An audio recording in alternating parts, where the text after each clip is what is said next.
आप सभी का स्वागत है। सुबह की बेला में हम एक नए विषय को लेकर उपस्थित हैं। एक बार अल्लामा इकबाल ने कहा था कि जमहूरियत एक तर्ज हुकूमत है जिसमें बंदे गिने जाते हैं, तौले नहीं जाते। जमहूरियत का मतलब होता है लोकतंत्र। कई बार लगता है कि जमहूरियत जमहूरों के द्वारा चलाई जाती है, ऐसा लग रहा है, क्योंकि देश में इस समय एक ये सवाल पैदा हो गया है कि जिसकी जितनी ज़्यादा संख्या, क्या सारे नियम उसी के हिसाब से होंगे। एक वाक़या आया है, ये वाक़या झारखंड के गढ़वा में आया है, स्कूल में। और वाक़या ये है कि वहाँ पर प्रार्थना होती रही वर्षों से स्कूल में, और वो प्रार्थना में हाथ भी जोड़े जाते थे। आजकल प्रार्थना वहाँ ऐसे करके हो रही है, बच्चे लोग ऐसे कर रहे हैं, ऐसे नहीं कर रहे। तो हमारी जो संस्कृति है उस हिसाब से नियम थे वहाँ पे और प्रार्थना चल रही थी। लेकिन वहाँ पर कुछ लोगों ने ये कहा कि यहाँ पर 75% मुस्लिम हैं, इसलिए प्रार्थना जो है वो हमारे हिसाब से होगी, नियम हमारे हिसाब से होंगे। तो अब सवाल ये उठ रहा है कि अगर किसी की संख्या कहीं ज़्यादा बढ़ जाए तो ये हो सकता है कि संविधान के हिसाब से या कोई दूसरे मांग के हिसाब से भी इस तरह की मांग आ रही है। और स्कूलों में भी अब रंग दिख रहे हैं, किसी को हरा चाहिए, जो रंग पानी का था वो नहीं चाहिए। और रंगरेज मेरे कौन से पानी में तूने कौन सा रंग घोला रे। पता नहीं कौन सा रंग घोला, लेकिन किसी को कुछ खास रंग चाहिए, किसी और को कुछ खास रंग चाहिए। हमारे साथ इस वक्त पैनलिस्ट मौजूद हैं कि किसी स्कूल में नियम सिर्फ इसलिए होने चाहिए या इस हिसाब से होने चाहिए कि उस आसपास की स्थानीय जनसंख्या जो बोल रही है कि हम ज़्यादा हैं इसलिए हमारे हिसाब से नियम होने चाहिए। हमारे साथ शशांक सुधी जी हैं। शशांक सुधी जी सुप्रीम कोर्ट के लॉयर हैं और बहुत बड़े बड़े उनके नाम केस हमने देखे हैं। देश में जो बदलाव होता है उस बदलाव में वो पार्टिसिपेट करते हैं, उनके बहुत सारे हमने केस देखे हुए हैं। फरीद अहमद खान जी हैं। फरीद अहमद खान जी लॉयर हैं, सीनियर लॉयर हैं, उनकी बात सुनी जाती है, हमने उनके बारे में बहुत सुना है। मुखातिब हम पहली बार हो रहे हैं उनसे। डॉक्टर संजय सिंह कच्छवे मौजूद हैं महाराष्ट्र से। ये अपनी बात को सनातन धर्म के अंदाज में रखते हैं। पहले बात शुरू करते हैं शशांक जी से। शशांक जी, क्या कहेंगे इसको? हमारे हिसाब से नियम होंगे ये कहा जा रहा है जी। पहली बात, उपेंद्र सोनी जी, गुड इवनिंग। और बहुत अच्छा लगा कि आप ऐसे सुलगते हुए विषय को आपने चर्चा का मुद्दा बनाया। बड़ा दुख होता है अगर इस तरह का न्यूज मिलता है कि सुनने को, खास करके जब मैं देखता हूँ कि प्रजातांत्रिक जो मर्यादाएं हैं, प्रजातांत्रिक नैतिकताएं हैं, जिनको जो है वो खत्म कर दिया जाता है नैरो इंटरेस्ट को ठीक करने के लिए। आपको समझना होगा कि देश में प्रजातंत्र केवल शासन करने के लिए चलाया जाता है। इस देश में प्रजातंत्र के माध्यम से लोगों को एक अच्छे नागरिक बनाने का काम नहीं किया जाता है। यहाँ प्रजातंत्र को इसलिए काम किया जाता है कि यहाँ पर मेजॉरिटी का शासन हो। और ये जो प्रजातंत्र की परिभाषा है, कहीं ना कहीं जब स्कूल कॉलेजेस में भी पेनिट्रेट कर रहा है, घुस रहा है कि जहाँ पर मेजॉरिटी हो वहां पर मेजॉरिटी का शासन होगा और मेजॉरिटी के मानदंड को वहां पर इम्प्लीमेंट किया जाएगा। यह हमारा जो ट्रेडिशनल प्रजातंत्र की परिभाषा है कि मेजॉरिटी का शासन होगा और मेजॉरिटी का लीडर होगा। और खास करके जो महाराष्ट्र का जो घटना आप देखें, तो यह एक तात्कालिक घटना है जिसके माध्यम से मैं कहना चाहता हूँ कि प्रजातंत्र इसी को बोलते हैं कि कैसे हमारी जो संख्या है वो बढ़ जाए।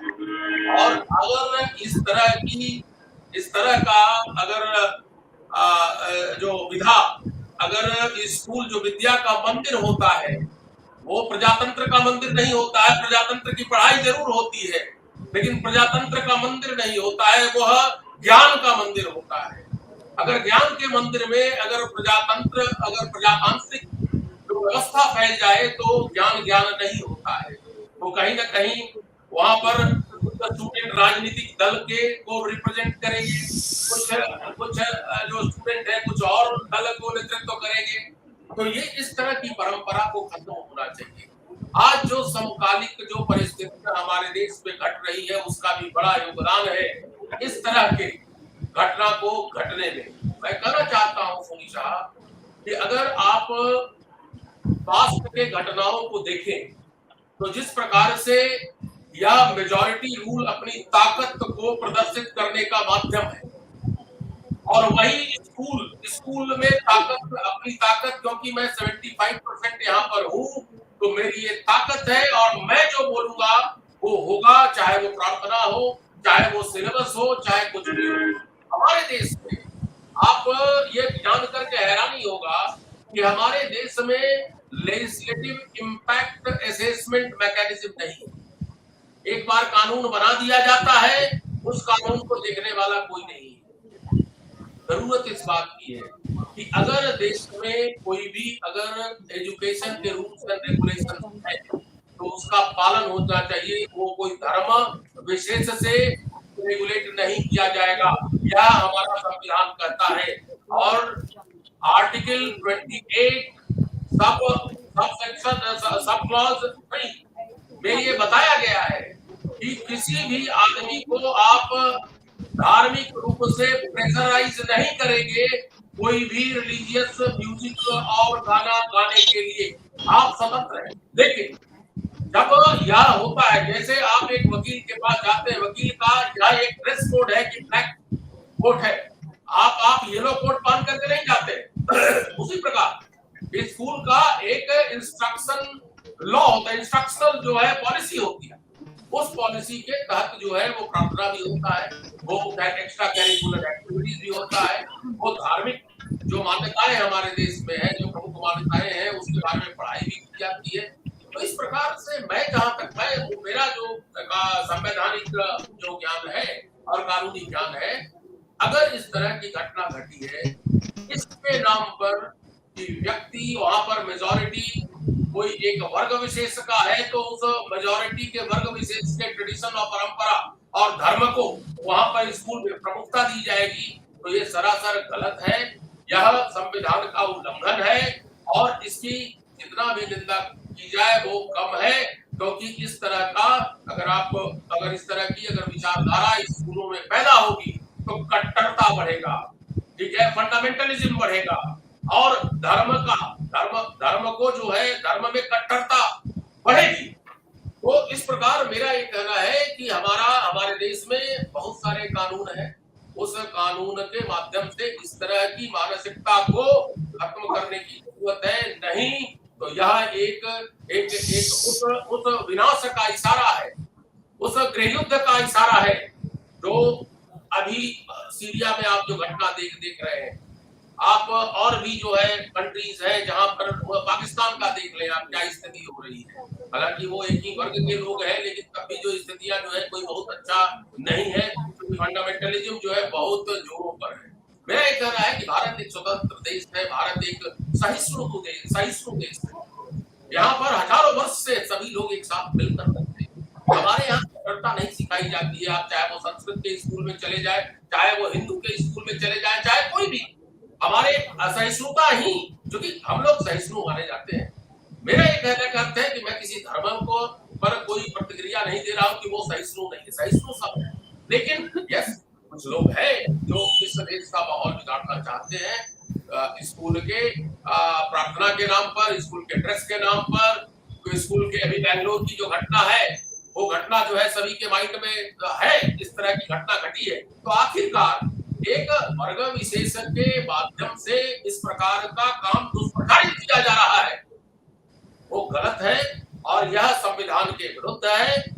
क्योंकि अगर इस तरह के कोई वर्ग विशेष इस तरह के हिंदू और मुसलमान और इस तरह की घटना को अगर वो घटित करने का प्रयास करेंगे तो वो देश का माहौल बिगाड़ेंगे और इस तरह की घटना की निंदा की जानी चाहिए। और मैं आप जैसे एक ऐसा पत्रकार जिसने अपने जीवन में बहुत सारे एक राष्ट्रवादी और राष्ट्र से प्रेम करने वाले प्रोग्राम बनाया है, मैं आपकी भी रिस्पॉन्सिबिलिटी बहुत ज्यादा हो जाती है। मेरी रिस्पॉन्सिबिलिटी तो है ही है, लेकिन आपकी भी रिस्पॉन्सिबिलिटी होती है कि इस देश में कोई भी इंटॉलरेंट पर्सन की कोई जगह नहीं है।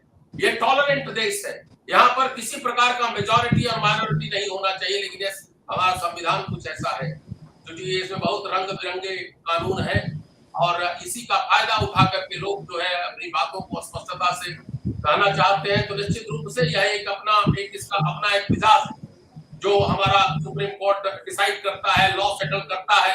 तो एक बहुरंगी जो है हमारा समाज है और कुछ लोग कट्टरवादी लोग आ गए हैं जो इस बहुरंगी समाज को खत्म करना चाहते हैं। फरीद भाईजान हमारे साथ हैं क्या? फरीद खान जी आप हमारे साथ हैं इस वक्त क्या? लगता है वो दोबारा जुड़ेंगे। संजय कच्छवे जी से बात करते हैं। संजय जी, आप जहां रहते हैं वहां किसकी आबादी ज़्यादा है और किसकी चलनी चाहिए? झारखंड से तो ये पता लग रहा है कि वहाँ 75% मुस्लिम कह रहे हैं कि हमारी आबादी 75% है। नियम हमारे हिसाब से होंगे। राम राम भूपेंद्र जी और मेरे सभी सह पैनलिस्ट को। भूपेंद्र जी, आपने जो विषय उठाया है वह बहुत सेंसिटिव है और हमारे राष्ट्र के अस्तित्व पर प्रश्न चिन्ह निर्माण करने वाला है। हमारे इस राष्ट्र में 1947 को जिसे हम स्वतंत्रता बताते हैं और हमारे सामने प्रयास किया जाता है कि यह राष्ट्र 1947 में तैयार हुआ। हम सबको मालूम है यह राष्ट्र लाखों सालों से यहाँ पर अस्तित्व में है।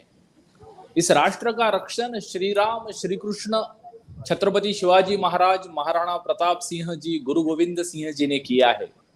ऐसे आदर्श राष्ट्र के सामने यहाँ पर जो एक संकल्पना थी मानवता धर्म को मानने वाली और यहाँ पर जो संस्कृति विकसित हुई वह वेद, वेदांत, सांख्यिकी, शास्त्र, उपनिषद, इन सब के आधार पर विश्व का कल्याण हो ऐसे मानने वाली, मानवता धर्म वाली, नैसर्गिक शक्ति स्थानों का पूजा करने वाली, इसे दुनिया ने नाम दिया हिंदू। हिंदू यानी मानवता धर्म है। लेकिन 1947 में एक अंग्रेजों ने बनाई हुई पार्टी जिसने ऐसे बताने का प्रयास किया है कि इस राष्ट्र की निर्मित हमने की है, हम ही उसके एक तरीके से जन्मदाता है और सारी की सारी व्यवस्थाएं अंग्रेजों के इंटरेस्ट के लिए कंटिन्यू की गई। और इस पार्टी ने एक अल्पसंख्यकों को वोट बैंक के राजनीति के लिए, तुष्टीकरण की राजनीति के लिए बहुत सारा झूठ परोसा, जिसमें देखिए कितने आश्चर्य की बात है भूपेंद्र जी। आज की समस्या को हम जब विश्लेषण करते हैं, क्या हम ये नहीं जानते कि हिंदुस्तान का पहला शिक्षा मंत्री उसने शिक्षण ही नहीं लिया था, वो हिंदुस्तान का नागरिक भी नहीं था।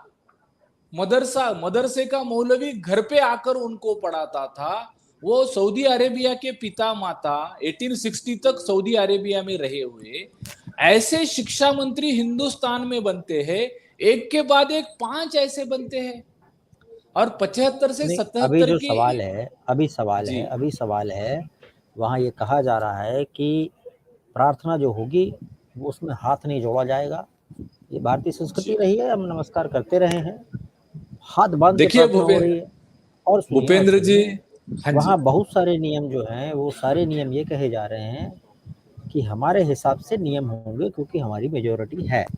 सवाल उठता है मेजॉरिटी के हिसाब से स्थानीय लेवल पर डिस्क्रिमिनेशन ऐसा करने की इजाज़त दी जाए या नहीं दी जाए। और ऐसा अगर होता है तो बाकी जगहों पर भी ऐसा कहा जाएगा कि हमको ऐसा करने दिया जाए। जी भूपेंद्र जी, आपने एक टू द पॉइंट सवाल पूछा है। यह इसीलिए हो रहा है क्योंकि इस एक कम्युनिटी को स्वतंत्रता से लेकर एक स्पेशल ट्रीटमेंट, तुष्टीकरण मिला है और हर जगह उन्हें बताया गया है कि इस देश पर आपने 900 साल राज किया है, आपकी वोट बैंक है, जो कि गलत है। देखिए, हिंदुस्तान अगर धर्मनिरपेक्ष राष्ट्र इमरजेंसी के दौरान इंदिरा गांधी ने घोषित किया, तो धर्मनिरपेक्ष राष्ट्र में मेजॉरिटी और माइनॉरिटी का कॉन्सेप्ट ही नहीं होना चाहिए। हिंदू पर्सनल लॉ और मुस्लिम पर्सनल लॉ अलग होना ही नहीं चाहिए।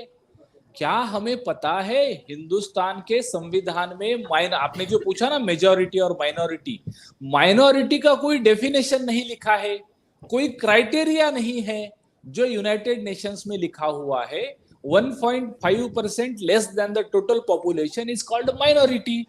हिंदुस्तान के संविधान में ऐसा कोई क्राइटेरिया नहीं है, सीधा डिक्लेयर किया गया है कि यह माइनॉरिटी है जो 20% से ज्यादा है। अगर हिंदुस्तान के 9 राज्यों में हिंदू माइनॉरिटी में आता है, क्या उन्हें माइनॉरिटी का दर्जा मिलता है?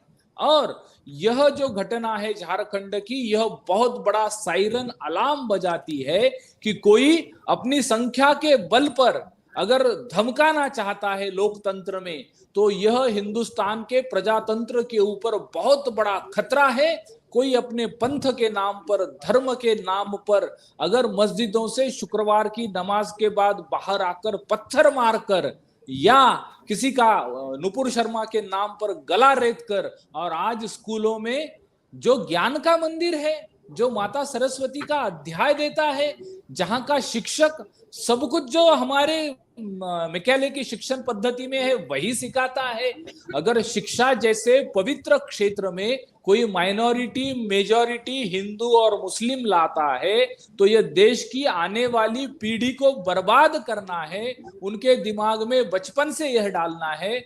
अगर आप एक स्थानिक जगह पर बोलोगे कि हम मेजॉरिटी में है, अगर हिंदुओं ने कहा कि जिले में मेजॉरिटी में कौन है, राज्य में कौन है और देश में कौन है, हम भी अपने तरीके से डिसाइड करेंगे, तो ये तो हनुमान जी की पूंछ की तरह लंबा हो जाएगा ना, कोई उत्तर नहीं मिलेगा। इस समय हनुमान जी की स्थानिक पूंछ की तरह शासन, लंबा हो जाएगा। जी, स्थानिक पंकज जी शासन हमारे साथ हैं। प्रशासन। पंकज जी, आप सुन रहे हैं, सुन पा रहे हैं आप हमको?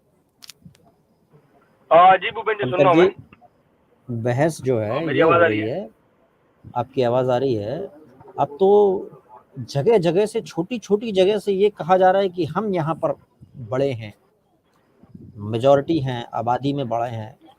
तो ये संजय जी कह रहे हैं कि ये हनुमान जी की पूंछ की तरह सवाल है, क्योंकि अगर एक जगह हुआ तो दूसरी जगह से बढ़ता जाएगा। क्या आपको लग रहा है कि देखिए, इस तरह की आवाजें संजय ठीक जी, है? संजय जी देखिए, संजय जी की कुछ बातें जो है वो एकदम उस फैक्ट के बहुत करीब है जिसको सोसाइटी में एक वर्ग जो है देख रहा है, समझ रहा है, और दूसरा वर्ग उसको जो है नकारने की कोशिश कर रहा है, समझते हुए भी। एक्चुअली क्या है, देखिए, जब इस तरह की व्यवस्था हो जाती है कि झारखंड के गढ़वा जैसे इलाके में, वैसे तो हम कहते हैं कि झारखंड आदिवासी इलाका है, नया राज्य है ना, लेकिन वहां पर इस तरह की सोच, क्या जो 75% लोग जो हैं, अब बताना है कि वहां 9 साल से उन्होंने सिर्फ प्रेयर नहीं बदलवाई, प्रेयर करने का जो तरीका है वो बदलवा दिया, हाथ जोड़ के प्रार्थना बात नहीं होती। और ये अभी नहीं, ये बता रहे हैं कि 8-9 साल से चल रहा है, मामला अभी खुल के सामने आया है। तो वो हाथ जोड़ कर नहीं बल्कि हाथ बांध कर प्रार्थना करते हैं। तो आप समझ सकते हैं, अब इस पर्टिकुलर पूरी शिक्षा पद्धति को एक स्कूल की चल रही ऑलरेडी देश की जो सिस्टम है, मैं देश के सिस्टम की बात कर रहा हूँ, किसी मजहबी शिक्षा पद्धति की बात नहीं कर रहा हूँ, जो उस हिसाब से जो चल रहा था उसको इन लोगों ने, जिन लोगों ने भी प्रश्न बनाया, उन्होंने इसको एक मजहबी शिक्षा की तरह कि हाथ बांध के देना कि भाई जिस तरीके से मान लीजिए मदरसों में पढ़ाई होती है ना, तो उस तरह का प्रारूप देने की कोशिश की है। तो इसको समझना होगा कि ये कोई गलती है या भूल नहीं है।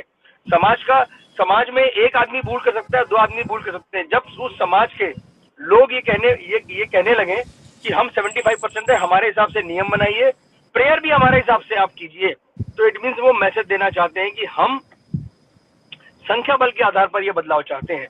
और उसमें कोई वो नहीं है, वो ये उन लोगों को ये फिक्र नहीं है कि भाई बच्चे और कैसे बेहतर बने या वहाँ का सिस्टम और कैसे बेहतर हो।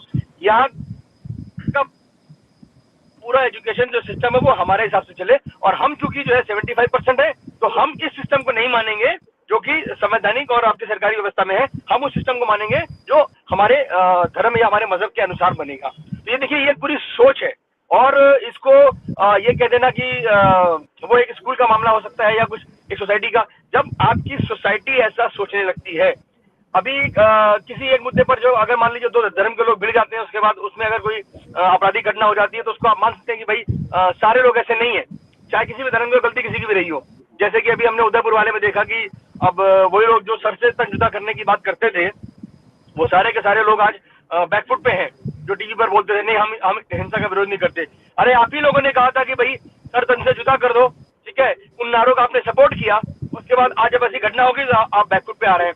ठीक ये वैसे ही है कि जैसे अभी झारखंड में जो हुआ है कड़वा में, इसको कम से कम इस देश के जो लोग ये कह रहे हैं कि इस तरह की व्यवस्था नहीं होनी चाहिए, मैं कहता हूं उनको सबको इस बाकायदा एक नियम बनाना चाहिए झारखंड सरकार को कि इस तरह की कोई भी व्यवस्था, मतलब इसको आदमी कोई सोचे भी नहीं। आपको अगर गवर्नमेंट के किसी एजुकेशन सिस्टम में कोई बदलाव करना है, उसके पास आपके पास तमाम रास्ते हैं। हर साल रिव्यू कमेटी बैठती है, हर 2-3 साल में चीजें रिव्यू होती हैं, नए तरीके से जो है एजुकेशन पॉलिसी डिसाइड होती है, क्या पढ़ाया जाए, कैसे पढ़ाया जाए, बच्चों को आगे कैसे उनके भविष्य में और बेहतर उनका भविष्य बनाया जाए। लेकिन इस तरीके से सिस्टम ये कर देना, ये सारे के सारे लोग आपराधिक साजिश, कम से कम 120 भी के मुलजिम है ये सारे के सारे जितने भी लोग हैं। अगर आप इसको आईपीसी के तहत देखें, ये साजिश के सिवा कुछ नहीं हो सकता है। ऐसी आप धार्मिक साजिश जब रचते हैं धर्म विशेष के आधार पे, तो कल को इसमें आउटरीच कोई भी हो सकता है। मान लीजिए मेरे बच्चा पढ़ता हो और मुझे बात बुरी लगी तो मैं जाकर वहां बहस करूं, और उसके बाद मैं भी अपने 10-20 लोग लेकर जाऊं, और इसके बाद पता लगा वहां बहस हो गई, वहां मारपीट हो गई, वहां किसी के साथ जो है कोई वारदात हो गई, तो ऐसी घटनाएं होंगी। क्योंकि आप इस चीज को धर्म के आधार पर ही वो तोड़ रहे हैं, उसी चश्मे से, उसी तराजू से वो देख रहे हैं। और वहां का जो मुखिया है, जहां मुखिया शरीफ अंसारी, उस मुखिया ने भी कहा है कि भाई मुझे, आप सोचिए 8-9 साल से चल रहा है और किसी को पता नहीं है लोकल लेवल, मतलब मुखिया क्या होता है, एक गांव का मुखिया, उसको पंचायत का मुखिया, उसको पता ही नहीं ये घटना हो रही है। ये एसपी के सारे मुलजिम है, जिन लोगों ने उस प्रधानाध्यापक पर दबाव बनाया और जिन लोगों ने ये कोशिश की कि भाई ये पूरी की पूरी शिक्षा पद्धति बदली जाए। मैं कह रहा हूं कि अगर आपको नहीं पसंद है, आप स्कूल से निकाल लेते, आपके पास वही मजबूरी थी क्या? स्कूल वाले कहते आपके घर, आपके बच्चों घर, भैया अपने बच्चों को हमारे स्कूल में भेजिए, आपको नहीं पसंद है, मुझे अगर देखिए, हाँ बिल्कुल क्या? हाँ जी, हाँ यहाँ आप भी पर चाहते हैं, इस देश का आप भी सारा, चाहते हैं कि मेजोरिटी के हिसाब से नियम हो? हाँ जी बिल्कुल, यहाँ पर अगर हिंदू मेजोरिटी में रहता है नहीं, तो फिर उनमें और तो आप में हिंदू क्या अंतर है, मानो, बताइए फिर। बताता हूँ ना। देखिए देखिए। नंबर 1, हाँ भूपेंद्र जी बताता हूँ ना। देखिए नंबर 1, देखिए किसी भी स्कूल का आज अगर पाठ्यक्रम निर्धारित होता है तो वो स्टेट बोर्ड से होता है, सेंट्रल का है तो सेंट्रल बोर्ड से होता है। झारखंड में गढ़वाल में जो घटना हुई है ना, वो स्कूल का एडमिनिस्ट्रेशन जो तय करना चाहिए, उनके जिले के एजुकेशन डिपार्टमेंट ने या स्टेट के एजुकेशन डिपार्टमेंट में जो तय करना चाहिए, उसके अंदर इंटरफियरेंस मेजॉरिटी के हिसाब से, यानी मेजॉरिटी की ताकत पर आप एक तरीके से गुंडई कर रहे हो, वहां पर दबाव डाल रहे हो, और आपकी गुंडई से वो प्रशासन, स्कूल का स्थानीय प्रशासन, मुख्याध्यापक और शिक्षक 8-9 सालों से सुन रहे हैं, तो ये क्राइम है जिसे सरकारी काम में बाधा डालना 353 एडवोकेट साहब बता सकते हैं, पंकज जी ने अभी 120 बताया है। तो यह धाराएं लगाकर इनके ऊपर गुनाह दाखिल होने चाहिए और उनको सजा होनी चाहिए, ताकि फिर कोई कभी लोकल अपने बल पर यह न कर सके।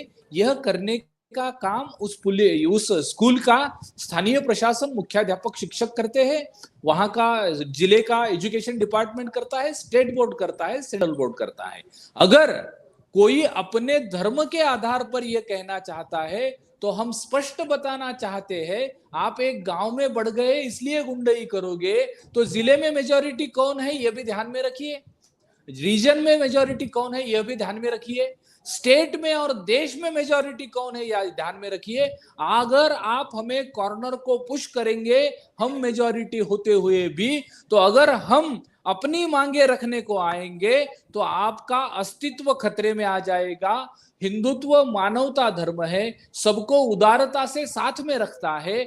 विश्व की सबसे बड़ी माइनॉरिटी पारसियों नहीं, को वो यहाँ तो पर देखिए, फुलाया जाता आपने है। कहा हिंदुत्व मानवता धर्म है, लेकिन जो पक्ष मांग कर रहा है उनका भी ये कहना है कि हम भी शांति चाहते हैं। उनका भी ये कहना है। अभी फरीद भाईजान है नहीं इस समय, नहीं तो वो पक्ष रखते, शायद वो हमसे, उनके पास टेक्निकल इशू है मेरे ख्याल से।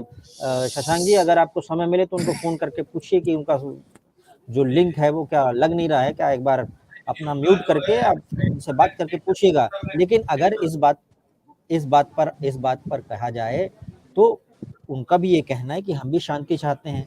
लेकिन देखिए, धर्म कोई भी हो, मजहब कोई भी हो, रिलीजन कोई भी हो, ये सब कह रहे हैं कि हम शांति चाहते हैं, लेकिन साथ में ये भी कि हमारे हिसाब से चले। आप भूपेंद्र भी कह रहे जी, हैं कि हमारे हिसाब से चले, आप भी कह रहे हैं कि हमारे हिसाब से चले।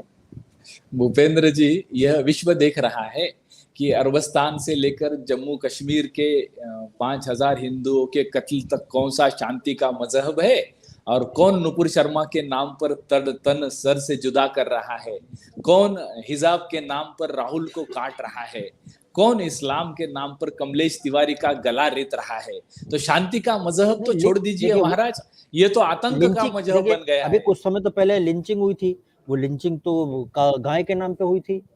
नहीं, अगर आपने उसमें रिसर्च किया है भूपेंद्र जी, आप एक वरिष्ठ पत्रकार है, जहां जहां लिंचिंग के आरोप लगे हैं, पुलिस इन्वेस्टिगेशन में बाद में यह ध्यान में आया है कि यह कोई लिंचिंग नहीं थी, उसके रीजंस अलग थे, और किसी ने कोई पॉकेट मारा है या किसी ने कोई चोरी करने की प्रयास किया है, ऐसी वारदातों में हुआ है। यह सब कुछ लिंचिंग के नाम पर वोट बैंक और तुष्टीकरण की राजनीति हमारे देश में कांग्रेस और कांग्रेस की राह पर चलने वाली अभी टीएमसी और आप जैसे लोग कर रहे हैं, और हिंदुओं को बदनाम कर रहे हैं। क्या लिंचिंग की कहानियां झूठी निकलती है? मतलब आपका कहना है ये षड्यंत्र था। अब हाँ, ये तो पंकज जी से लेते हैं। पंकज जी, संजय जी भी कह रहे हैं कि भाई हम मेजोरिटी के हिसाब से चला जाए। तो अब देखिए, दुधारी तलवार है। एक पक्ष बोल रहा है कि हम आबादी में बड़े हो गए हैं, दूसरा पक्ष बोल रहा है कि हम पहले से जिले में, रीजन में या फिर देश में देख लो, हम ज्यादा बड़े हैं, हमारे हिसाब से नियम होने चाहिए। लेकिन संजय जी अपने हिसाब से ये जरूर लगाते हैं साथ में कि हम शांति वाले और मानवतावादी हैं।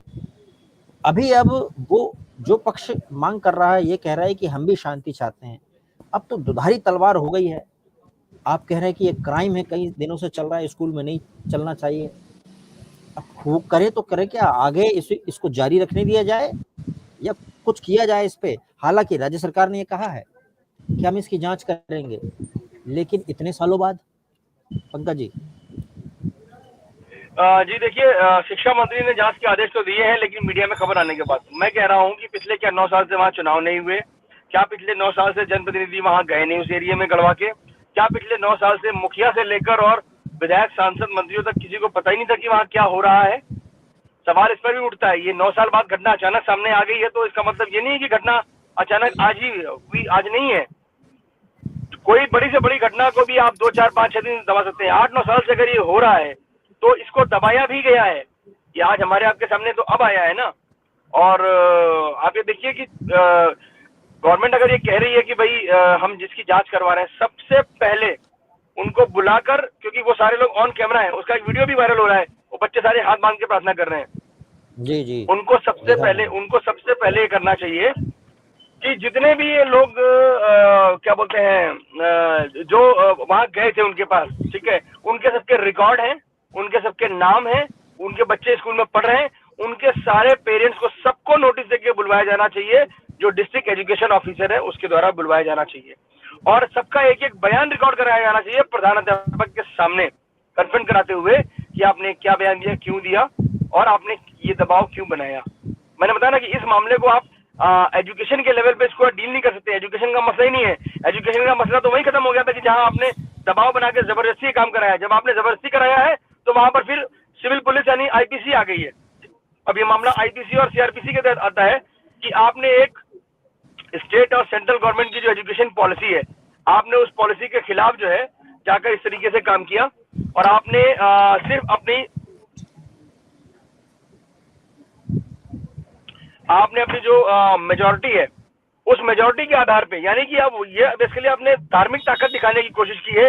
ये टोटली मामला जो है ये अब स्टेट गवर्नमेंट का मामला रहता है, ये मामला ये टोटली इसका मसला है, क्या बोलते हैं आपको, जो लोकल एडमिनिस्ट्रेशन है, ये उसका मसला है कि भीड़ अगर कहीं पर भी जाती है। मैं आपको बड़ी छोटी घटना एक बता देता हूँ, उसके बाद ये इस बात को पूरा करूंगा कि हमने देखा होगा कि आईपीसी में तमाम बार पुलिस कहती है कि डकैती की योजना बनाते 4 मुलजिम पकड़े गए। डकैती की योजना यानी कि डकैतों के मन में क्या है, उसके लिए एक छोटी सी रस्सी चाहिए होती है, एक माचिस की डिब्बी चाहिए होती है, और एक जो है मोमबत्ती चाहिए होती है, कागज का टुकड़ा चाहिए होता है, और ये दिखाया जाता है, पुलिस बताती है, आईपीसी वाले बताते हैं आईपीसी के तहत कि ये डकैती की योजना बना रहे थे, हमने बड़ी घटना होने से बचा लिया। ठीक, ये छोटी सी घटना है जिसको कि पुलिस बताती है कि डकैती पड़ जाती इतनी बड़ी। अब जब ये इतना बड़ा मसला हो गया कि इसमें इतने लोग साजिश में शामिल हैं, बाकायदा ये लोग गए, इनके बच्चे वहां पढ़ रहे हैं, सब कुछ ऑन रिकॉर्ड है, तो इस पर आईपीसी की जितनी भी धाराएं हैं लगनी है वो सारी लगनी चाहिए। इस मामले को मुझे लगता है लोकल एडमिनिस्ट्रेशन को इस मामले को कानून व्यवस्था के लिहाज से इसको डील करना चाहिए, क्योंकि अगर आज आप स्कूल में ये सब चेंज कराने के लिए पहुंच रहे हैं, कल को आप कहीं पर भी जाकर कुछ भी ऐसे कर सकते हैं अपनी सिर्फ और सिर्फ अपनी धार्मिक आबादी के नाम पर। तो मुझे लग रहा है कि इस मामले को आईपीसी के तहत डील करना चाहिए। शशांक जी, एक सबसे बड़ा सवाल ये निकला है, पंकज जी की बात से भी ये सवाल उठाया है। देखिए, देश की अखंडता क्या होती है? देश की अखंडता, अक्सर लोग कहते हैं कि देश की अखंडता को बचाने के लिए हम काम कर रहे हैं, और अखंडता क्या होती है? यहाँ के लोगों से बनती है, संस्कृति से बनती है, और नियम कानून जो चलते हैं उसके पालन से बनती है। यहाँ कुछ लोग उठ के कह रहे हैं कि हमारे हिसाब से नियम हो, तो ये अखंडता का मामला भी है। क्या ये माना जाए कि अखंडता को चूर चूर करने की साजिश है? देखिए सोनी जी, इस बात को समझने के लिए आपको 1947 में जाना पड़ेगा। जब ये बताया गया था, मोहम्मद अली जिन्ना ने बोला था कि ये 2 वर्ग हैं जो एक साथ नहीं रह सकते हैं, जिनका नजरिया अलग है। थोड़ी आवाज तेज कीजिए, आपकी आवाज थोड़ी कम आ रही है। आवाज कम आ रही है सर? अब आ रही है? हाँ, थोड़ा पास आ जाइए, थोड़ा पास आ जाइए। हाँ, पास आ रहे हैं सर। जी जी, आ गई है सर, आवाज आ रही है? अब आई। बहुत बढ़िया, बहुत बढ़िया। मैं कह रहा हूं कि आपके प्रश्न का उत्तर देने के लिए मुझे 1947 में जाना होगा, जब ये भारत का विभाजन हुआ था। एक रिलीजियस जो रिलीजन के आधार पर हुआ था, क्योंकि ये 2 नजरिया अलग अलग है और दोनों नजरिया एक साथ नहीं रह सकता। ये मोहम्मद अली जिन्ना का कहना था, और यही कारण था कि भारतवर्ष का विभाजन हुआ था वो धर्म के नाम पर हुआ था। वो जो है माइनॉरिटी और मेजॉरिटी के नाम पर हुआ था कि चूंकि यहाँ पर बहुसंख्यक हिंदू हैं और मुसलमान माइनॉरिटी हैं, तो उस धर्म के आधार पर एक साथ ये लोग नहीं हो सकते हैं। और उस समय भारतवर्ष की जो मुस्लिम जो जनसंख्या थी वो शायद 3-4 करोड़ रही होगी।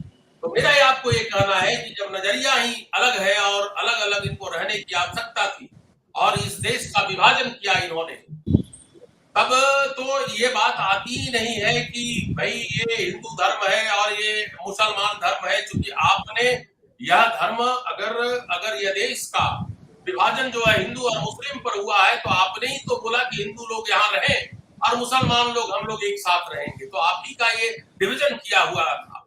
लेकिन हम लोग सहिष्णु धर्म है, मैंने बोला कि ठीक है आप रहो, मुझे भी रहने दो। लेकिन आप एक बात बताइए, आजिए और आप एक बात बताइए, किस देश में, किस मुस्लिम देश में हिंदू की पॉपुलेशन ज्यादा है?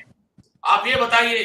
मुसलमान में जब 12% हिंदू हुआ करते थे पाकिस्तान में उस डिवीजन के समय में, आज कितने परसेंट हो गए? 2% रह गए, 1% भी नहीं होंगे। आप अफगानिस्तान को देख लें। मेरा ये कहने का ये अर्थ है कि हिंदू धर्म तो किसी भी देश में जाता भी नहीं, और जाता भी है तो एक सज्जनता के साथ रहने वाला कौम है, जो धर्म में विश्वास करता है और प्लुरलिस्टिक सोसाइटी में विश्वास करता है। वो किसी भी धर्म को नीचा दिखाने की कोशिश नहीं करता है। आज हमारे देश में 3 लाख मस्जिदें हैं सर। आप इमेजिन कर सकते हैं, 3 लाख छोटे बड़े मस्जिदें हैं।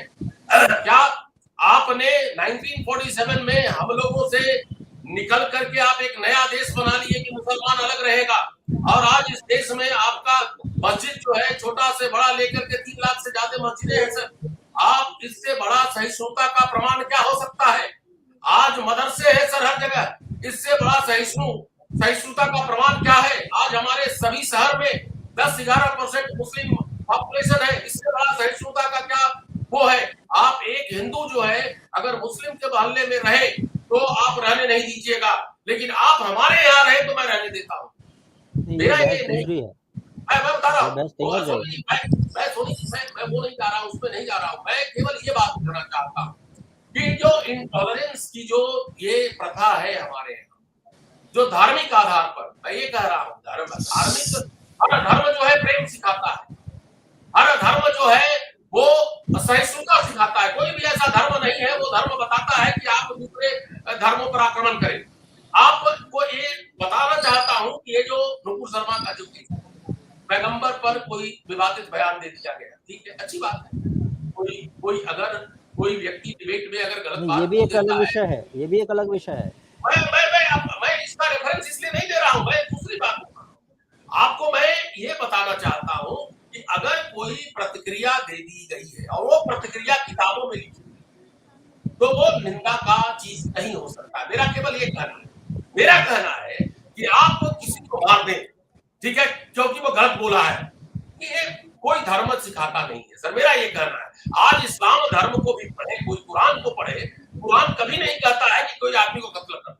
देखिए, हर धर्म की प्रतिष्ठा होनी चाहिए, हर धर्म मेरे लिए जो है वो पूजनीय है, लेकिन केवल कि कोई प्रतिक्रिया दे दी गई और उस प्रतिक्रिया के आधार पर आप सभी को आप पत्थर फेंक रहे हो, किसी को मार रहे हो, किसी को जो है वो जान मारने की धमकी दे रहे हो, क्या ये उचित है? क्या हमारा ये संविधान परमिशन देता है? तो उसी प्रकार मैं बताता हूँ, मैं केवल ये कहना चाहता हूँ कि जो गढ़वा में जो घटना घटी, गढ़वा में कि भाई हिंदू और मुस्लिम मेजॉरिटी है, माइनॉरिटी है। देखिए, आपको ये समझना पड़ेगा कि हमारे यहाँ जो सीट्स है, ये जो असहिष्णुता का जो बीज हमारे देश में 1947 में जो बोया गया था, वो बीज के जो पौधे हैं वो आज भी हमारे समाज में वर्तमान है। और ये जो सीड है आज जो है, ये अगर आप कांटे अगर बोएंगे तो फूल आपको नहीं मिलेगा। तो कांटा तो वो दिया गया था 1947 में, हमारे साथ का कांटा जो है आज भी वो लोगों को चुभना शुरू कर दिया। और आज मैं बता दे रहा हूँ, आने वाला इससे भी विकराल स्थिति होगी। आपको मैं बताता हूँ, यहाँ तक कि जो सुप्रीम कोर्ट के जो लोगो है, या तो उस धर्म तत्व जया, इसकी भी बात की बदला जाए, क्योंकि यह सेकुलर कंट्री है, यहाँ पर संस्कृत का लोगो कैसे हो सकता है?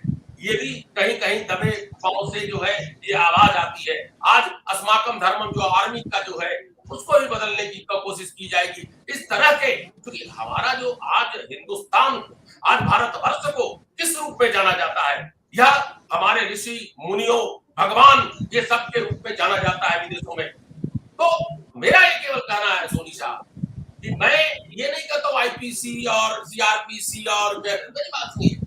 ऐसा है कि संविधान हमारा सबसे सर्वोत्तम धर्म है, संविधान जो है हमारा सबसे प्रमुख लॉ है, संविधान के ओर से उचित कार्रवाई करनी चाहिए। ये आईपीसी और सीआरपीसी की धारा नहीं होती है। यहाँ पर यह एक समाज को विखंडन करने की कोशिश की जा रही है, यहाँ समाज को विभक्त करने की कोशिश की जा रही है, एक नया देश बनाने की कोशिश की जा रही है। इसको रोकना होगा और कड़ी से कड़ी जो है सजा देनी चाहिए। जो भी लोग, चाहे वो राजनीतिक पार्टियां हो, चाहे वो कोई वर्ग हो, सबको जो है एक सजा देनी चाहिए और ऐसा सजा देना चाहिए तो उनका कोई भी अगर कोई भी आदमी ताकत करे कि समाज को विभक्त कर देना है तो उनको ये याद आए कि नहीं, ऐसे नहीं करना चाहिए। तो मेरा ये कहना है कि संवैधानिकता का उल्लंघन है, संविधान के मर्यादाओं का उल्लंघन है। आपने एक बहुत बड़ा विषय बोल दिया, उस पर हम डिस्कस करेंगे बाद में। आपने कहा कि नया देश बनाने की कोशिश की जा रही है। चलिए बात करेंगे। हमारे साथ मनीष जैन जी हैं। मनीष जैन जी शिक्षाविद हैं और बच्चों को पढ़ाने का इनका मुझे लगता है 20 साल के आसपास का अनुभव होगा। मनीष जी, आपको हमारी आवाज़ आ रही है क्या? अगर आ रही हो तो आप कहिए। आ रही है हमारी आवाज़ मनीष? हाँ जी, हाँ सोनू जी, मैं आपको सुन पा रहा हूँ। धन्यवाद। सबसे पहले तो हम डिस्कशन कर रहे हैं। झारखंड के गढ़वा में एक घटना घटी है और ये अभी सामने आई है। वहाँ पर मुस्लिम आबादी ज़्यादा है, तो मुस्लिम आबादी ने सरकारी स्कूल में ये कहा है कि हमारे हिसाब से नियम होने चाहिए, क्योंकि यहाँ की आबादी हमारी है। आप शिक्षक भी रहे हैं और अभी पढ़ाते भी हैं, बहुत सारी जगह पर भी आप अपने लेक्चर्स भी देते हैं, हमने आपको सुना भी है कई बार। और क्या ये संभव हो सकता है किसी जगह पर ये मांग आए कि हमारी आबादी आसपास में ज़्यादा है, इसलिए इस स्कूल की प्रार्थना हमारे हिसाब से होनी चाहिए, इसमें हाथ नहीं जोड़े जाने चाहिए। वहाँ पर हाथ बांध कर ऐसे करके प्रार्थना हो रही है, हाथ जोड़ा नहीं जा रहा है वहाँ पर।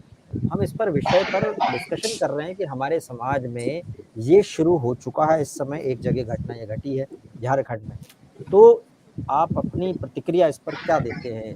क्या बच्चों को ये पढ़ाया जाना चाहिए इस तरह के कि भाई ये नियम है, विद्यालय के नियम चलेंगे या धर्म के नियम चलेंगे स्कूल में? जी, मनीष जी। धन्यवाद भूपेंद्र भाई। सबसे पहले तो मैं कुछ पंक्तियां कहना चाहूंगा। जी। तुमने चाहा नहीं हालात बदल सकते थे, गैर के आंसू तेरी आंखों से निकल सकते थे, तुम तो ठहरे ही रहे समंदर की तरह, दरिया बनते तो बहुत दूर निकल सकते थे।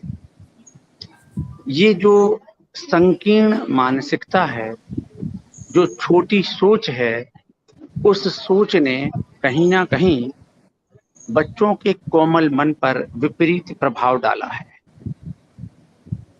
आप थोड़ा सा देखिए, हम एक देश, फोन थोड़ा सा पीछे रखिए, आपके चेहरा प्रॉपर नहीं दिख पा रहा है, थोड़ा सा दूरी हम कीजिए। एक देश, हाँ, और दूरी कीजिए, हम एक हल्की देश, सी और एक राष्ट्र के रूप में जब आगे बढ़ते हैं तो इस देश में जो धर्म, संप्रदाय, भाषा है वह इतनी विविध है कि यदि हम हर धर्म, हर भाषा और संप्रदाय के अनुसार नियम तय करने लगें तो मेरे ख्याल से हम शायद इतने टुकड़ों में विभक्त हो जाएंगे कि हम कहीं पर भी एक होने के लिए तैयार नहीं हो सकते।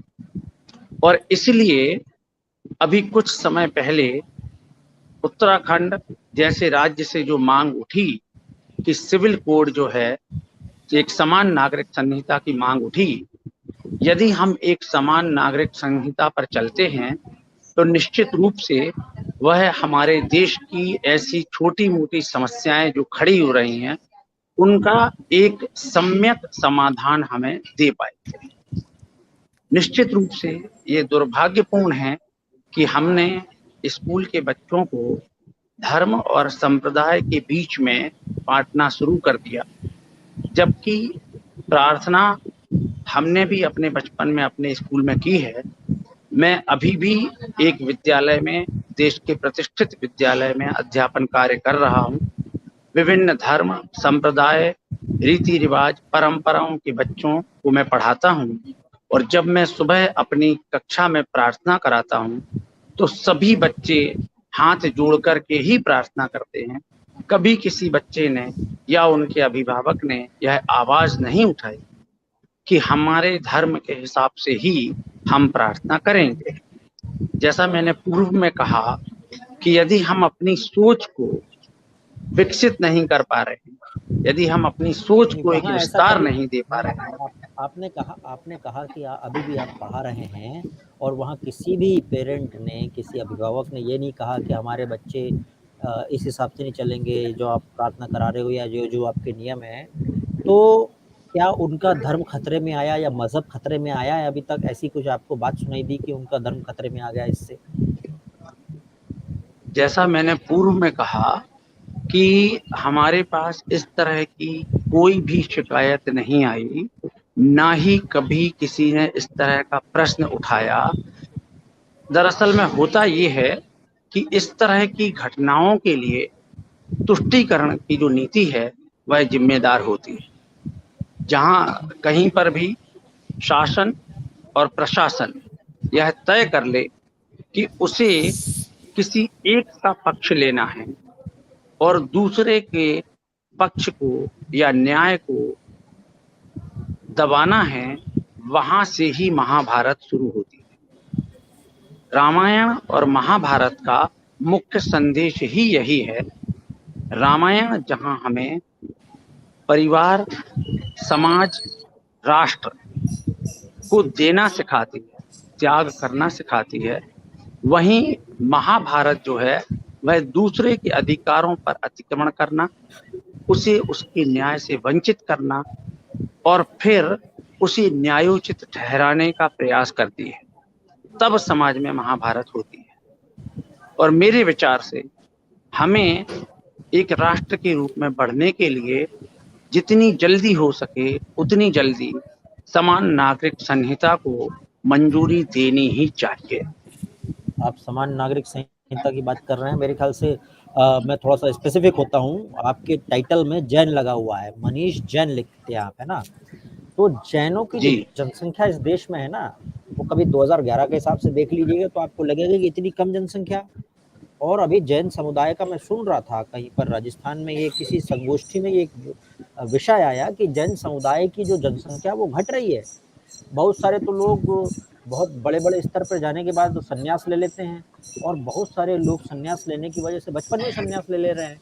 तो उनकी जनसंख्या के ऊपर मैं एक संगोष्ठी देख रहा था, और जनसंख्या के हिसाब से अगर चीज़ें होने लगे तो जैन समाज को तो बहुत ज़्यादा नुकसान होगा।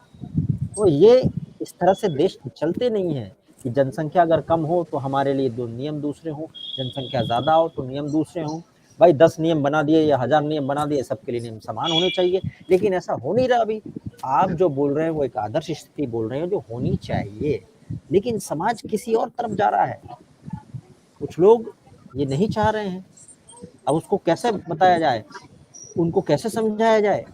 क्योंकि आपने कहा कि आपके स्कूल में जो पेरेंट है उनका कोई धर्म नहीं बदला, कोई शिकायत नहीं आई, वहाँ क्यों हो रहा है फिर ऐसा?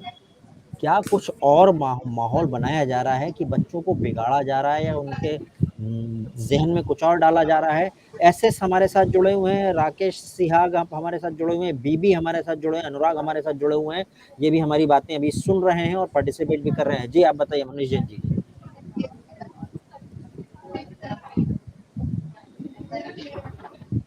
मनीष जी। हाँ जी, देखिए जी। जहाँ तक जैन समुदाय की बात है, हम देश के कुल मिलाकर के जनसंख्या के हिसाब से लगभग 2% से भी कम है। थोड़ा सा और दूर इसमें मैं मोबाइल दूर एक कीजिए। और बात शामिल करना चाहूंगा, इसमें मैं एक बात और शामिल करना चाहूंगा कि एक जैन समुदाय और दूसरा पारसी समुदाय, ये दोनों ही देश के सबसे अल्पसंख्यक समुदाय से आते हैं। लेकिन आप बड़े बुद्धिजीवी लोग यहाँ बैठे हुए हैं, आप में से यदि कोई मुझे कोई ऐसी घटना बता दे जिसमें इन दोनों समुदाय ने, पारसी समुदाय ने और जैन समुदाय ने, कभी सड़कों पर उतर उपद्रव किया हो, कभी हमने अपने लिए आरक्षण मांगा हो, कभी हमने अपने लिए किसी विशेष नियम की बात की हो, हमने कभी यह नहीं कहा। क्यों? क्योंकि हम अपने आप को जैन और पारसी बाद में मानते हैं, सबसे पहले हम अपने आप को भारतीय मानते हैं। और उस भारतीयता में ही, जैसे कि कहा जाता है कि हाथी के पैर में सबका पैर होता है, तो यदि हम भारतीय हैं तो ये मैटर नहीं करता मेरी पहली पहचान भारतीय होना है, मेरी जैन पहचान मुझे एक विशिष्ट पहचान देती है, लेकिन मेरी जो प्राथमिक पहचान है वो भारतीय होना है। और यही कारण है कि देश के विकास में जैन समुदाय का प्रतिशत 34 है, 34% का योगदान हम आयकर के रूप में देते हैं। देश के विकास में जैन समुदाय के द्वारा सबसे ज्यादा धार्मिक शिक्षण संस्थान चलाए जाते हैं। आज भी यदि आप चैरिटेबल हॉस्पिटल उठाकर देख लें तो लगभग हर जैन मंदिर के साथ एक औषधालय, एक अस्पताल चलता है, जिसमें हम आर्थिक रूप से कमजोर वर्गों के लिए चिकित्सा की व्यवस्था करते हैं। लेकिन हमने कभी उसके लिए किसी विशेष अधिकार की मांग नहीं की। हमने कभी यह नहीं चाहा कि हमें कुछ विशेष अधिकार दिए जाए। और मेरे ख्याल से यदि हम अपनी सोच को इतना विस्तार दे दें, कहा जाता है कि दुख क्या तुम्हें तोड़ेगा, तुम दुख को तोड़ दो, बस अपनी आंखों के आंसू किसी और की आंखों से जोड़ दो। तो यदि आप समग्रता के हिसाब से देखें तो मानवता सबसे ऊपर होती है, और हम जो भारतवासी हैं, हमारा तो मूल ध्येय ही वसुधैव कुटुंबकम है। तो यदि हम वसुधैव कुटुंबकम की बात करते हैं तो उसमें तो समस्त सृष्टि जो है वो एक है, और इसी वजह से हम इस तरह के प्रश्नों को कि क्योंकि हमारा धर्म, वहाँ पर धर्म को मानने वाले लोग कम हैं इसलिए हमारे नियम अलग होंगे, हम अपनी परंपराएं धर्म के नाम पर स्कूल में चलाएंगे। आप धर्म के नाम पर अपने देवालय में, अपने जो आपके धर्म स्थल हैं, उपासना स्थल हैं, वहाँ जो मर्जी करें, वहाँ पर शासन प्रशासन आपसे कभी कुछ कहने नहीं जाता। आप अपनी धार्मिक मान्यताएं परंपराएं मानने के लिए इस देश में स्वतंत्र हैं, लेकिन यदि विद्यालय की बात आती है तो वहाँ पर यदि धार्मिक रीति रिवाज मनाए जाएंगे तो निश्चित रूप से हम कबीलाई संस्कृति की ओर बढ़ेंगे और हम एक राष्ट्र के रूप में कभी भी समुन्नति को प्राप्त नहीं कर पाएंगे। जी, अब हम वाइंड अप करते हैं। शशांक जी लास्ट कमेंट, फिर संजय जी लास्ट कमेंट आपका पहले, फिर शशांक जी से लेता हूँ। Sanjay ji last comment. जी भूपेंद्र जी, हमारी दृष्टि से जैसे पहले बताया, यह स्थानिक जिला एजुकेशन सिस्टम, स्टेट बोर्ड और हमारा एजुकेशन सिस्टम का है। इसमें अगर कोई भी करता है तो सरकारी काम में बाधा डालने का गुनाह दाखिल करके कड़क कार्रवाई होनी चाहिए। इसका उत्तर लेकिन मैं एक थोड़ा सा देना चाहता हूं। देखिए, इन सब का उत्तर यह है कि अभी सत्ता परिवर्तन से बात नहीं बनेगी। यह जो अंग्रेज और अंग्रेजों की दलाल कांग्रेस की व्यवस्थाएं हैं, जिसमें हमारे कॉन्स्टिट्यूशन का भी एक भाग है जो 25 से 30 आर्टिकल हिंदुओं को धार्मिक शिक्षा देने से दूर करता है, स्कूल में धार्मिक शिक्षा देने से दूर करता है, माइनॉरिटी को देने का अधिकार देता है। यह अंग्रेजों की व्यवस्थाएं बदलने की जरूरत है, वरना हमारी कॉन्वेंट स्कूल निकलती है जहां हिंदू लड़के को कलावा बांधने से रोका जाता है, टीका लगाने से रोका जाता है। यह व्यवस्थाएं अगर बदलनी है, हमारा संविधान में कह ले कि शिक्षण व्यवस्था, आईपीसी सीआरपीसी जो 1857 के सैनिकों को सजा देने के लिए बनाया गया था, गुलामों को सजा देने के लिए बनाया गया था, यह बदलने की जरूरत है। एक नरेंद्र मोदी का सत्ता परिवर्तन नहीं चलेगा। अंग्रेजों की सारी व्यवस्थाएं बदलना ही इन गुंडई करने वालों की मेजॉरिटी के अपीजमेंट और तुष्टिकरण के कारण खुद को ऐसी करने की रोकने के लिए जरूरत है। सत्ता परिवर्तन के साथ व्यवस्था परिवर्तन ही इसका उत्तर है। धन्यवाद भूपेंद्र जी। दर्शकों के कुछ कमेंट्स बता दूं। राकेश सिहाग बोल रहे हैं, जैन साहब ने अच्छी बात बोली। जैन साहब, आपकी बात पसंद आई राकेश सिहाग जी को। और लॉजिकल इंडियन भी कुछ बोल रहे हैं, वो सिविल वॉर की तरफ बोल रहे हैं, पर अभी देखिए बहुत जल्दी होगी। ऐसा सिविल वॉर जैसा कुछ कहना मेरे हिसाब से बड़ा जल्दबाजी होगा। ऐसा कुछ नहीं लगता नहीं है मुझे, क्योंकि देखिए हमारी संस्कृति ना वो धारा है जो इधर से टकरा के उधर से टकरा के लेकिन सामने चलती है। धारा बहती है, ठीक है, धारा कभी रुक जाती है, कभी ठहराव सा भी आ जाता है, लेकिन चलना चाहिए हमारे हिसाब से। जब तक लास्ट तक हम प्रयास ना कर लें, कोशिश ना कर लें कि सब मिल के चले, तब तक हमको हारना नहीं चाहिए। इसलिए मुझे सिविल वॉर जैसी फिलहाल तो नहीं लगता, लेकिन हाँ, आपने बात कही है, आपका विचार जरूर है वो एक। ऐसे हमारे साथ जुड़े हुए हैं, बीबी हमारे साथ जुड़े, BEE भाई साहब नाम भी तो बता दिया करो कि बीबी क्या है। Anyway, last comment Shashank Sudhir ji. Soni साहब, मैं एक बात कहना चाहता हूँ, थोड़ा सा आवाज तेज कीजिए, आपकी वॉल्यूम कम है। अच्छा, 1 मिनट। मैं ये कहना चाहता हूँ कि जो व्यवस्था परिवर्तन की बात कही जा रही है, व्यवस्था परिवर्तन जो है एक बहुत निरंतर प्रक्रिया है, और व्यवस्थाएं जो है बदलती हैं, फिर वो जस के तस होती है। एक सनातन परंपरा है, और ऐसा नहीं है अंग्रेज में कुछ अच्छाई नहीं है, हर रिलीजन में कुछ अच्छाई है, और हिंदू धर्म ने सबसे लिया है। देखिए, मैं केवल यही कहना चाहता हूं कि जो आपने मुद्दा उठाया था, मुद्दा जो है यह केवल जो है एक वर्ग विशेष के द्वारा आर्बिट्रली जो है, फोर्सफुली जो है माइनॉरिटी और मेजॉरिटी के ऊपर जो है एक पर्टिकुलर प्रेयर को इम्प्लीमेंट करने का मुद्दा यही था। लेकिन जिस तरह की व्यापकता से इसको बताया गया, वह अपने आप में जो है यह एक सोचने वाली विषय है। अगर ये नॉर्मल सर्कमस्टांसेज होता तो ये कोई बहुत बड़ी समस्या नहीं। हमारे देश में चूंकि अब नॉर्मल सर्कमस्टांसेज जहां पर पूरी जो है चर्चा चल रही है हिंदू और मुसलमान, तो एक बहुत बड़ा विषय हो गया। ये बात आपको मानना पड़ेगा। अगर नॉर्मल सिचुएशंस होता तो इसको स्ट्रे घटना माना जाता। नहीं है, ये इश्यू तो चल रहा है अभी।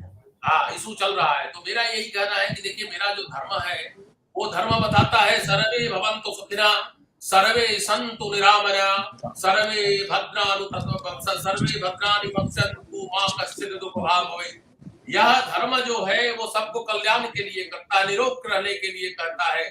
सब लोग जो है शांति से रहिए, ये धर्म की विशेषता है। जहां तक कट्टरता की बात है तो मैं आपको ये बात कहना चाहता हूँ।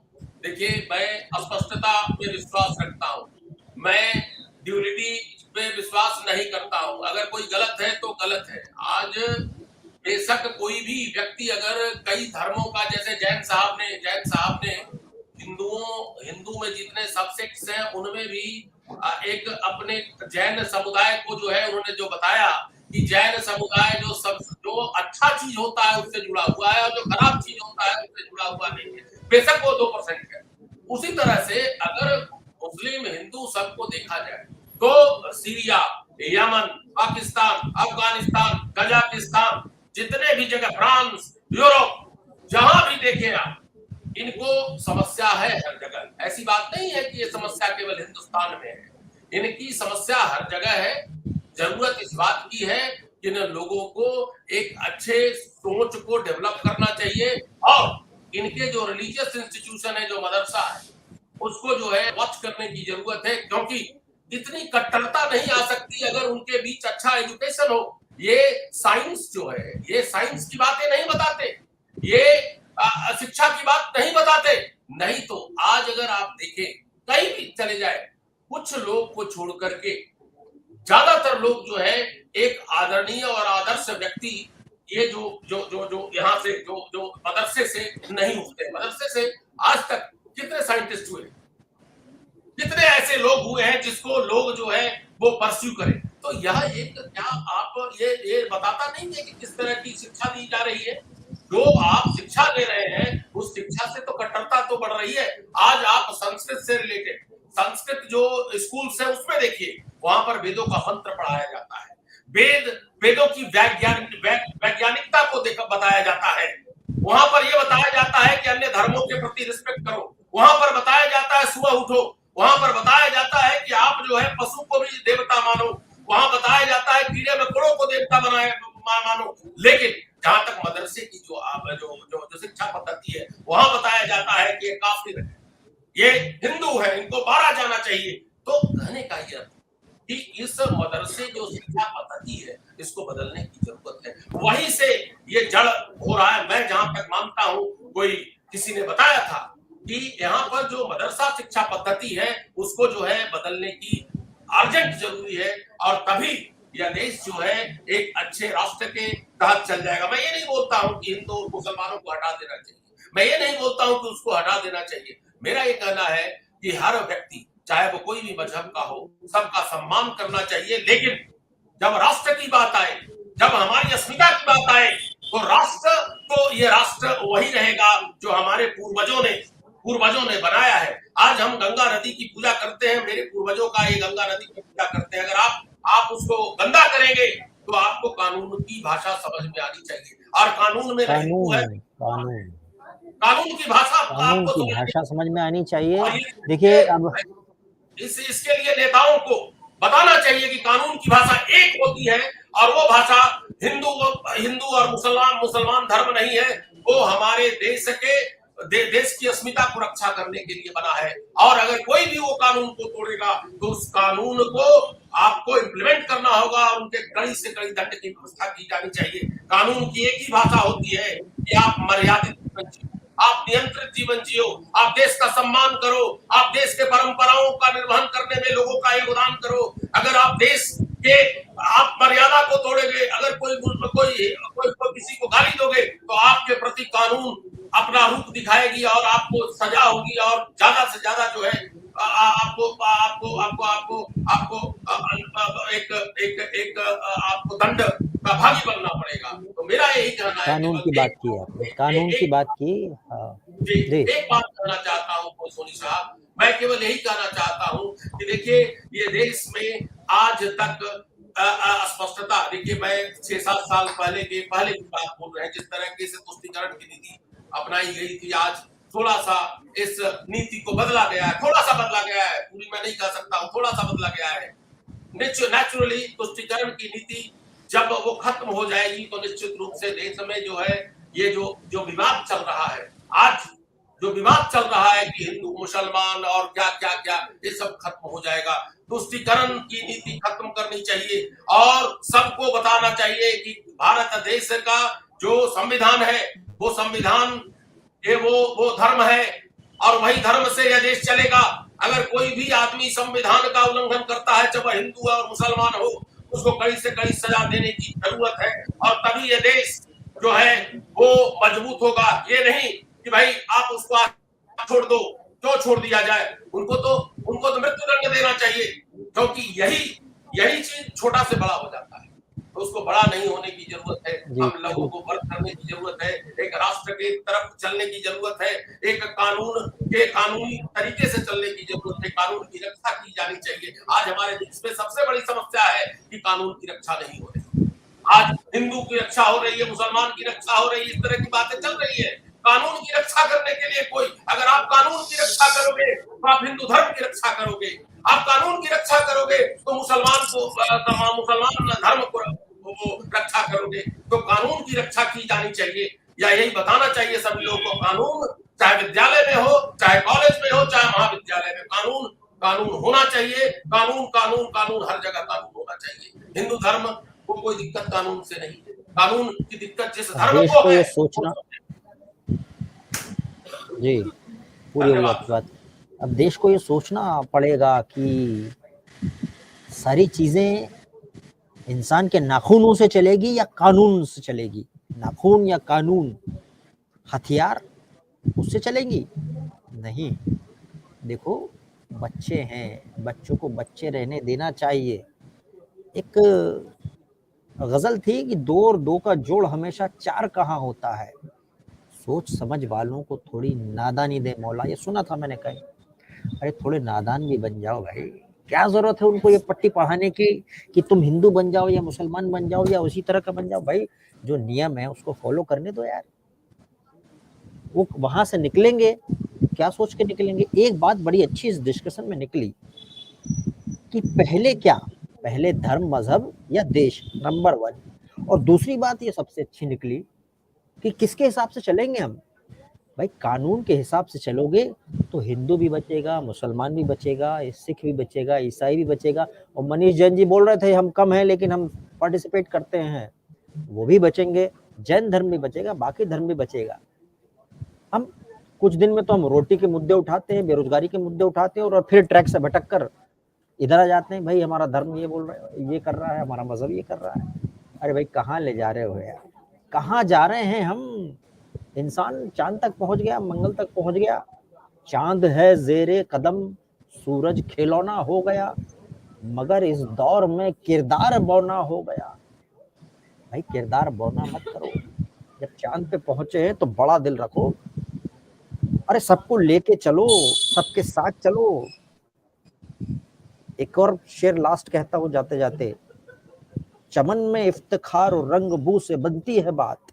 इफ्तिखार मतलब होता है कांटे, रंग बू से बनती है बात। रंग भी होते हैं, खुशबू भी होती है, सबसे बात बनती। सब कुछ होना चाहिए चमन में, फूल भी होना चाहिए, कांटे भी होना चाहिए। चमन में इफ्तिखार और रंग बू से बनती है बात, तुम ही तुम हो तो क्या तुम हो, हम ही हम हैं तो क्या हम हैं। भाई भाइयों बहनों, ये सिर्फ कहने की बात नहीं, इसको अमल में लाना है। बच्चों को मत बिगाड़ना देना, बच्चों को मत बिगाड़िए। अब हम चलते हैं, 1 घंटे से ज़्यादा हो गया, 14 मिनट हो गए। हमारे साथ संजय कच्छवे जी जुड़े हुए हैं। संजय जी बहुत धन्यवाद आपका। शशांक जी बहुत धन्यवाद, मनीष जी बहुत धन्यवाद आपका हमारे साथ। खान साहब भी जुड़े थे, लगता है उनका कनेक्शन कट गया। फरीद खान साहब से बोलिएगा कि हम उनको मिस कर रहे थे इस डिबेट में, डिस्कशन में। बेसिकली डिबेट थी नहीं, डिस्कशन था। चलिए फिर हम अभी इजाजत लेते हैं, नमस्कार, राम राम।